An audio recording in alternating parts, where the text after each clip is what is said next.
మన ఈరిగాడికి సంవత్సరం క్రితం పెళ్ళయిందయ్యా. మొన్నటిదాకా తాడు బంగారంలో ఉన్న వాళ్ళ జీవితం ఇప్పుడు తాడు ఫ్యాన్లో మారిందయ్యా. తన భర్తకి తల్లిదండ్రులు ఎక్కువయ్యారయ్యా. కట్టుకున్న భార్యకి చీర కొనడం కంటే అమ్మా నాన్నలకు మాత్రం మందులు కొనటమే తన సంతోషం. పొద్దున లేచిన దగ్గర నుంచి తల్లిదండ్రుల పనులు పెళ్ళ ముద్దు ముచ్చట తీర్చట్లేదని తల్లిదండ్రులను వృద్ధాశ్రమంలో చేరిస్తే తను తన భర్త సంతోషంగా ఉంటామని వీరిగాడి భార్య సావిత్రి రచ్చబండి ఫిర్యాదు చేసిందయ్యా. చూడమ్మా, ప్రతి స్త్రీ జీవితం 3 ఆకులతో ముడిపడి ఉంటుంది. పెళ్లిల్లో మావిడాకులు, శోభనం గదిలో తమలపాకులు, ఆ తర్వాత భర్తతో విడాకులు. మావిడాకులు గుమ్మానికి కట్టొచ్చు, తమలపాకులతో కిల్లీలు కట్టొచ్చు, కానీ విడాకులతో కాపురాలను కట్టలేమమ్మా, కట్టలేం. నన్నేం చేయమంటారు? నాకంటూ కోరికలుండవా?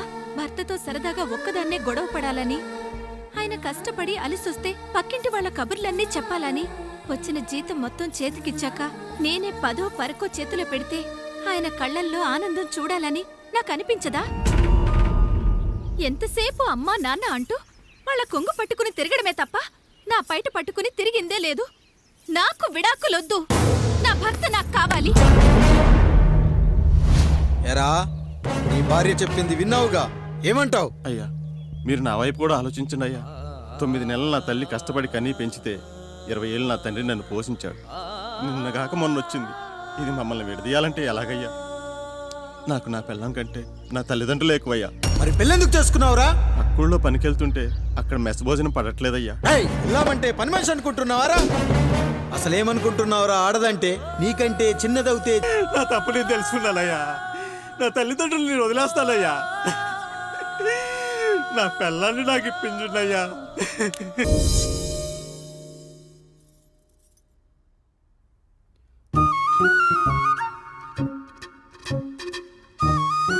తింటారా?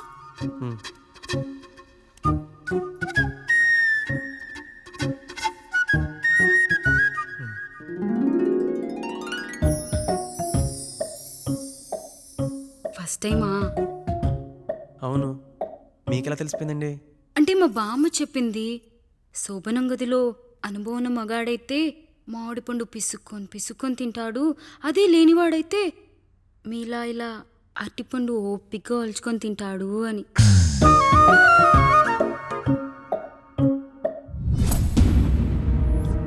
ఏంటవి? అవేంటో తెలీదా? ఫ్రెండ్స్కి పెళ్ళని చెప్తే హ్యాపీ బర్త్డే అనుకొని బెలూన్స్ ఇచ్చారు, ఫీల్ అవుతారు కదా అని 4 అక్కడ కట్టాను.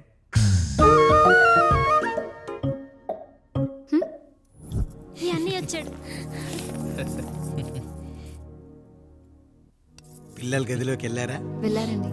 మీరెంత ఏంటి ఇంత రాత్రి అయినా ఇంకా పడుకోలేదా? మీరు లేనిది ఎప్పుడైనా పడుకున్నామా అన్నయ్య? అందరం కలిసే కదా పడుకునేది మావయ్య. సరే సరే, అందరం పెద్దోడి గదిలో పడుకుందాం. ఈరోజు వాడి శోభనం కదా, అసలే కొత్త. పక్కనుంటే ధైర్యంగా ఉంటుంది, పక్క నుండి దగ్గరుండి జరిపిద్దాం. పదండి.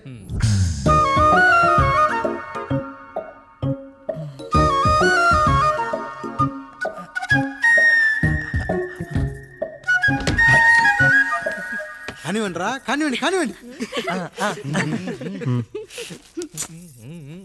మీరేంటి మావయ్య ఇక్కడ పడుకుంటున్నారు? అదేంటమ్మా పెద్దోడా, చెప్పలేదా?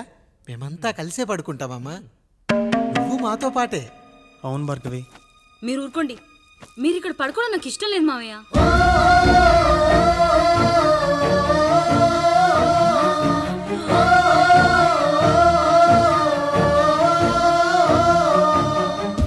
అదేంటమ్మా అలా అంటావు?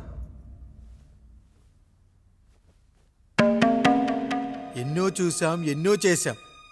దుక్కి దున్ని కోత కోయకుండానే ఈ విత్తనాలన్నీ మొలకొచ్చాయంటావా తల్లి? అవన్నీ నాకు తెలియదు మావయ్య, మర్యాదగా బయటికి వెళ్ళండి.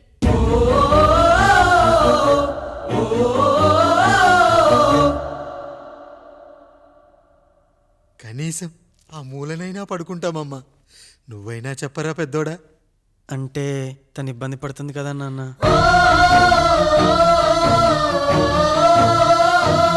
నువ్వు కూడా ఏంట్రా, పిల్లలేదో ఆశపడుతున్నారమ్మా. ఒక్కసారి ఆలోచించమ్మా. మావయ్య మీరు బయటికి వెళ్తే మేము తలుపులేస్తాం.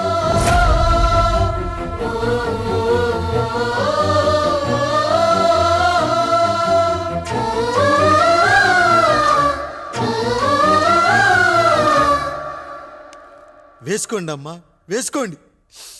తలుపులేసుకోండి.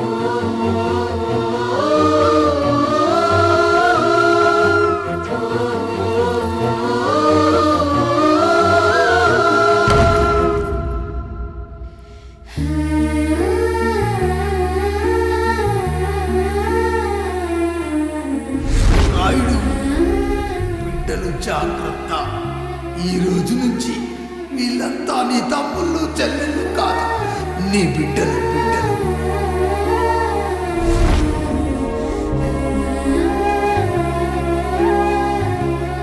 జానకి, ఏమండి సావిత్రి, ఏమండి లక్ష్మి, ఏమండి మన గదిలోకి పదండి. ఇక నుంచి ఎవరి పిల్లలతో వాళ్ళ గదిలోనే పడుకోవాలి.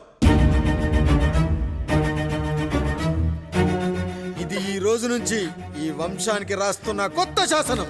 అయ్యా అలా అరకండి అయ్యా, మీరు లేకుండా మేము ఎప్పుడైనా విడిగా పడుకున్నాము. అంతా కలిసే కదయ్యా పంచుకున్నాం. వెళ్ళరా వెళ్ళు. నీకు భార్య ఉంది, నీకు పడగది ఉంది. వేసుకోండి రా, మీరు వేసుకోండి. తలుపులు వేసుకోండి. మీరు కూడా ఏంటండి పిల్లలేదో నర్మయ్, చిన్న పిల్లల వాళ్ళని ఉయ్యాల్లో ఆడించేటప్పుడు పక్కనే ఈ నాన్న కావాలి. బడికెళ్ళేటప్పుడు పక్కనే ఈ నాన్న కావాలి. గుడికెళ్ళేటప్పుడు కూడా పక్కనే ఈ నాన్న కావాలి. కానీ శోభనం గదిలో మాత్రం పక్కనే ఉంటానంటే బరువయ్యాను జానకి, బరువయ్యాను.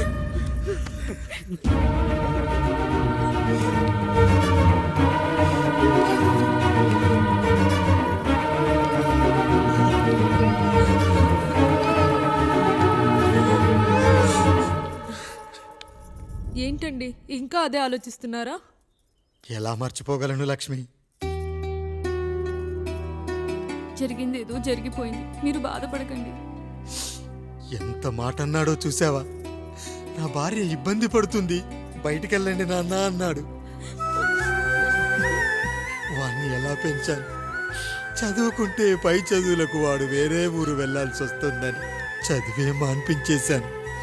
జ్వరం వస్తే ఆ మాత్రలు చేదుగా ఉంటాయని నేనే మింగాను. నోరు తెరిచి అమ్మ కావాలన్నప్పుడల్లా ఎంతమంది అమ్మల్ని ఇచ్చాను. నాన్న అన్న ప్రతిసారి నాన్నల్ని ఇవ్వలేకపోయానని వాడికి నా మీద కోపమో ఏమో జానకి. నిజమేనండి, మనమంతా ఇలా లేమే. మన కుటుంబానికి దిష్టి తగిలింది. మా నాన్న మరణంతో ఆస్తిపోయి తమ్ముళ్ళతో నడి రోడ్డున పడ్డప్పుడు ఇలాంటి కష్టాన్ని మొదటిసారి అనుభవించాను.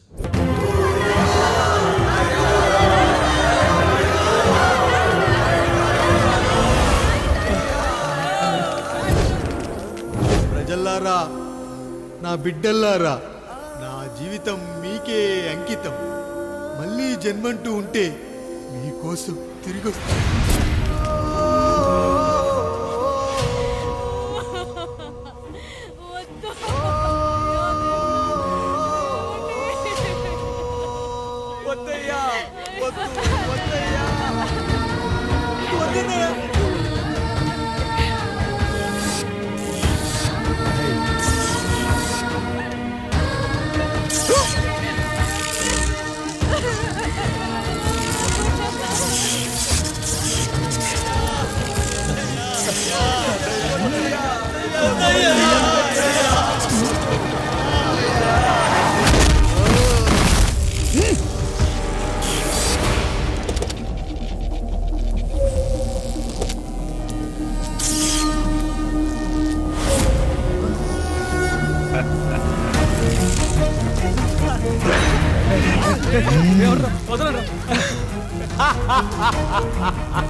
కష్టం వస్తే ఒక్కసారి నాన్న అని పిలవరా, ఆ సమాధిలో చైనా లేచొస్తా.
లేచి నిలబడండి, కొట్టండి, గట్టిగా కొట్టండి, కసితీరా కొట్టండి. ఈ చిత్రంలోని నటులను, సాంకేతిక నిపుణులను ఎక్కడ పడితే అక్కడ కొట్టండి. కనిపించిన ప్రతి చోట కొట్టండి చప్పట్లతో. విడివిడిగా ఉన్న వ్యక్తుల మధ్య బంధాన్ని నిలిపేది కుటుంబం. విడిపోయిన కొబ్బరి ఆకులను కలిపి ఉంచేది కొబ్బరి మట్ట. కుటుంబం కోసం నిలబడ్డ ఎందరో అన్నయ్యలకు మా ఈ చిత్రం అంకితం.